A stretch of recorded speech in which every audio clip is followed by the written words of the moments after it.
mga bossing! Welcome back sa my channel. Kayo po ba mga bossing ko ay pakiramdam ninyo ay paborito kayo ng kamalasan?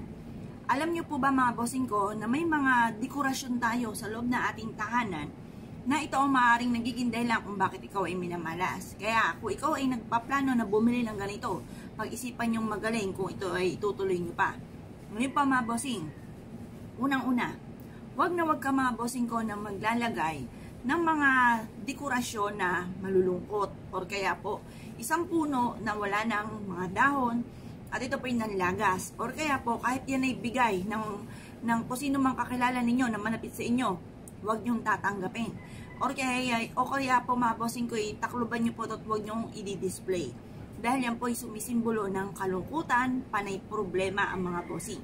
Kaya kung kayo ay may magbibigay sa inyo ng ganyan na halimbawa may naglalayag, parang may bagyo na mga bossing, wag mong tatanggapin.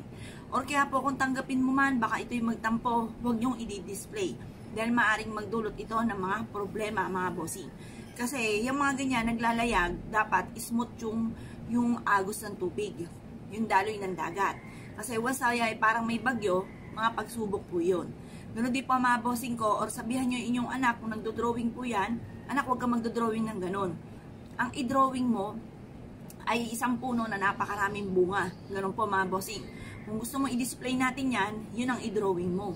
Or kaya po, isang tao na umaakit ng bundok at nakarating ito hanggang tuktok ng bundok. Swerte po yun.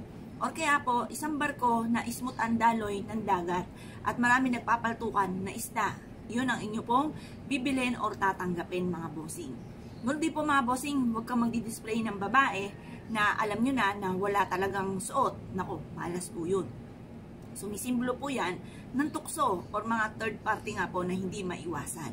Kaya huwag kang maglalagay ng ganyan kahit sabihin pang mukha po ninyo, huwag kayong maglalagay ng ganon sa loob ng inyong kwarto. Dahil hindi po maganda ang magiging kalalabasan ng resulta po niyan mga bossing. Ganun din po mga bossing ko, huwag kang maglalagay ng umiiyak na babae. Halimbawa kasi may mga anak tayo minsan na mahilig mag-drawing. Sabihin mo, anak huwag kang mag-drawing ng umiiyak. Mas mainam pa mag-drawing ka ng babaeng tumatawa or kaya po babae na nagdidiwang or sumasayaw, yung mga ganon mga bossing. Ang dulot noon ay swerte. Ganun din po mga bossing, huwag kang mag-display ng mga, pero ito nasa inyo to kung gusto nyo. Yung mga bungo, mga bossing, yung mga gano'n, skeleton. Pangit din po, ibig sabihin po nun. At hindi ko alam kung pwedeng banggitin po dito. Pero na lamang, kung ikaw po ay bagay nag-experiment or kaya po pinag-aaralan nyo yan. Pero pagtapos nyo pong pag-aralan, itabi nyo na. Huwag nyo pong i-display, lalo na sa salas. Noon di pa mga bossing ko, huwag kang magdi-display ng mga kwago, yung mga ganun mga bossing kasi malas po yun. Di ba may kasabihan nga tayo, ay minalas ang pamilya niya kasi binabaan ng kwago. Kasi malas po yun. Tapos magdi-display ka ng itsura ng kwago, ay huwag mga bossing. Minaringgan na ako ng ganyan pero nagpatotoo po yan sa amin. Kaya ako po'y naniniwala na hindi po siya swerte. Malas po yan. Ngayon pa mga bossing, malas din kung ikaw po ay magdi-display ng mga matitilos na bagay. Dahil ito po ay sumisimbolo ng pagiging mainitin ng ulo at pag-aaway. Kaya malas din po yan. Ganoon din po yung mga sungay ng mga animals. May mga taong ganun eh. Kaya lang po, nagiging mainitin naman ang kanilang ulo. Sinasabi nila ay swerte. Kaso, nagiging mainitin nga lang po ang ulo. Nasa inyo po yung paano magiging swerte kung mainit ang ulo. Parang lagi ang hasi ay away. Napakatapang yung mga ganyan mga bossing.